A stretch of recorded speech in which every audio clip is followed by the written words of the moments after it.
Olá, graça e paz. Hoje nós estamos aqui com mais uma palavra oportuna para continuarmos a ruminar a palavra de Deus. E hoje nós estamos com um tema que diz: escolha ser filho e filha de Deus. E o nosso texto base está em Romanos, capítulo 8, verso 15. Acompanhe comigo. Porque não recebeste o espírito de escravidão para viverdes outra vez atemorizados, mas recebestes o espírito de adoção, baseados no qual clamamos Abba, Pai. Amém.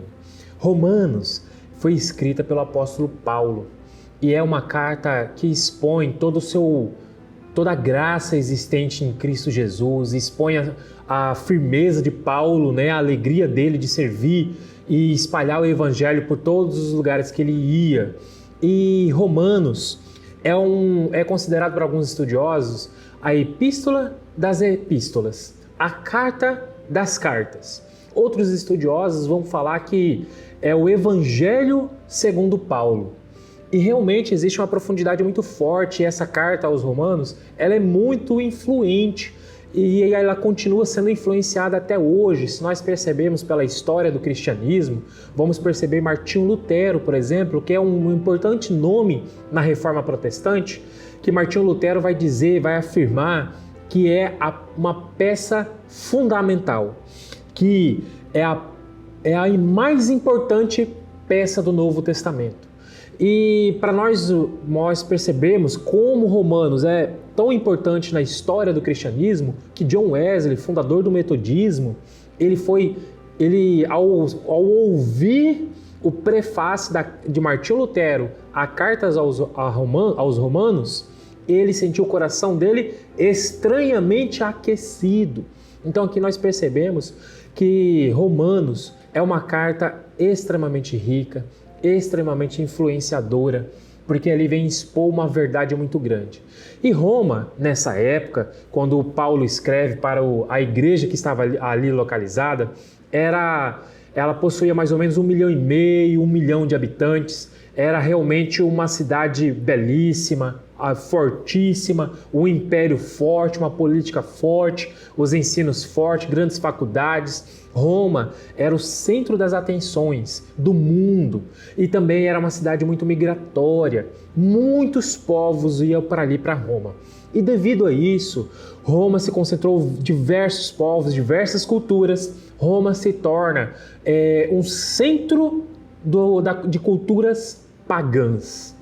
E ali, devido às várias denominações, às várias culturas, há uma mistura muito forte, E ali é uma confusão na mente da igreja, ali localizada em Roma, que ali vários ensinamentos pagãos ensinando uma mentira para a igreja. Então Paulo, ele resolve escrever essa carta, combatendo essa mentira com a verdade. E no capítulo 8, Paulo já inicia dizendo que já não há condenação para aqueles que estão em Cristo Jesus. Ali ele vem trazendo, e ali em destaque no verso 15 que nós acabamos de ler, acompanhar, quando Paulo fala: porque não recebestes espírito de escravidão.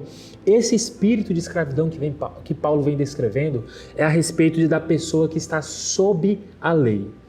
No sentido de que no judaísmo, por exemplo, considerava-se, obrigado a observar todos os rituais, todas as cerimônias, da lei judaica para poder agradar a Deus. Ou seja, só é possível agradar a Deus se você conseguir seguir todo um ritual, toda uma cerimônia, todo um script, toda uma receita de bolo para poder agradar a Deus.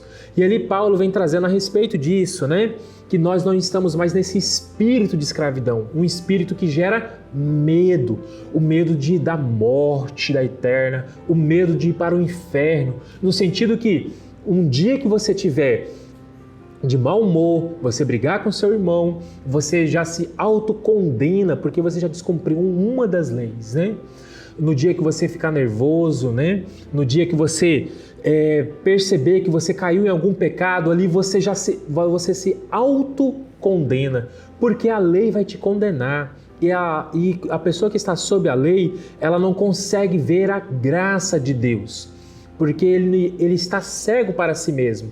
E ele só consegue pensar na lei, cumprir a lei, né? E qualquer coisa, ele se sente condenado.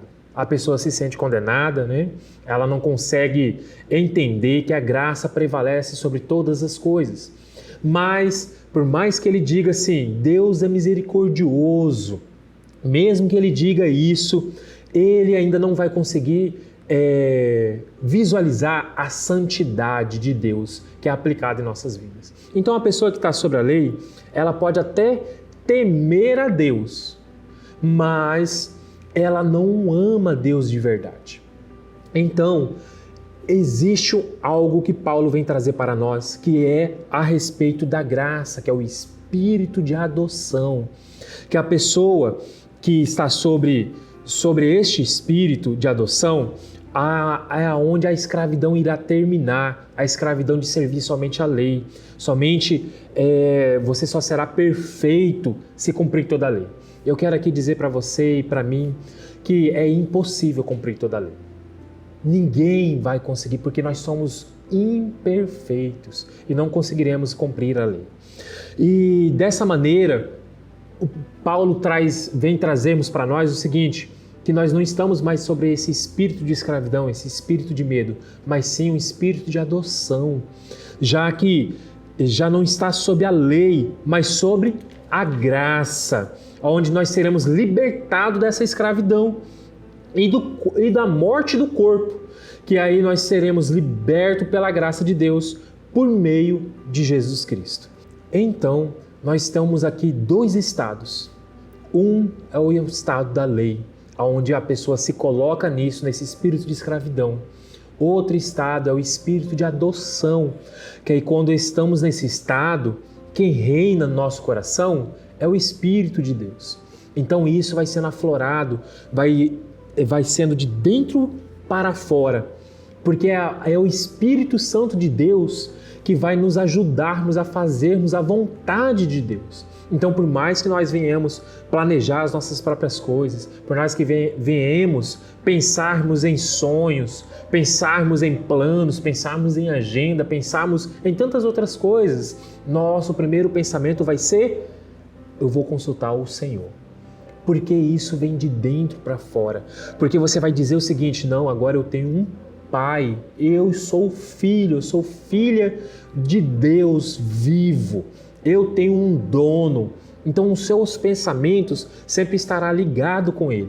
Então esse Espírito que liberta você, liberta a mim dessa escravidão, é o Espírito de adoção.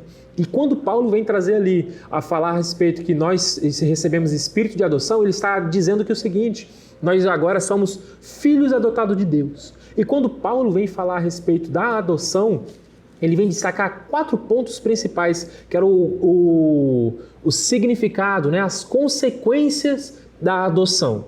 Que o primeiro ponto é: a pessoa adotada, ela perdia todos os direitos de sua família antiga e ganhava todos os direitos de um filho totalmente legítimo da sua nova família.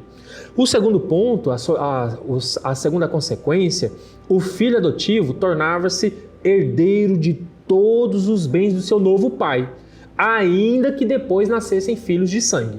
Então isso era inquebrável, ele deixar de ser filho, mesmo sendo adotado.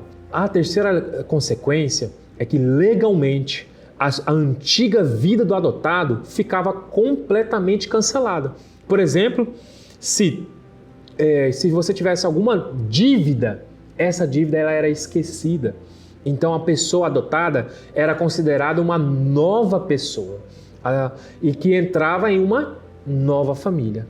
E a quarta consequência de um filho adotado é: aos olhos da lei, a pessoa adotada era literalmente, absolutamente filho de seu novo pai.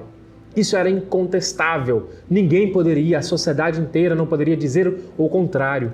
Então nós temos 4 consequências agora, que é a nossa posição, uma posição que Deus quer que nós permanecemos, e é o desejo dele que nós entendemos que essa é uma posição que nós devemos estar o tempo todo, de maneira que agora nós temos um Pai, de maneira que nós temos um dono que podemos dizer Abba, Pai.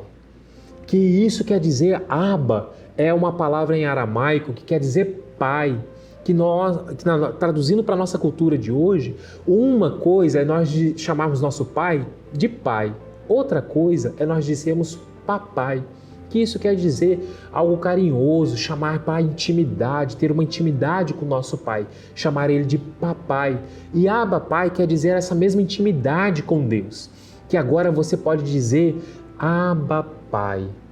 Mesmo que você seja falho, que mesmo nas nossas fraquezas, nas nossas limitações, nós podemos chamar, clamar, Abba, Pai. Dizer, papai, eu pequei contra o Senhor, contudo, eu sei que foi um preço pago por mim na cruz. Que agora, a morte, quando ela vier diante de mim, ela vai ver a marca do meu Pai em mim e dizer para mim e para você que eu não posso te reter no Hades, eu não posso te reter no mundo dos mortos, porque você tem um Pai.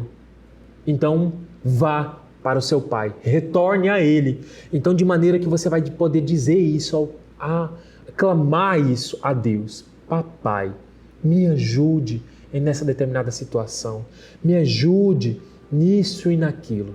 Então, em resumo, quando você se coloca nesse estado sob o espírito de adoção, isso significa que a pessoa que está sobre a graça, ela ama a Deus, ela ama a Deus.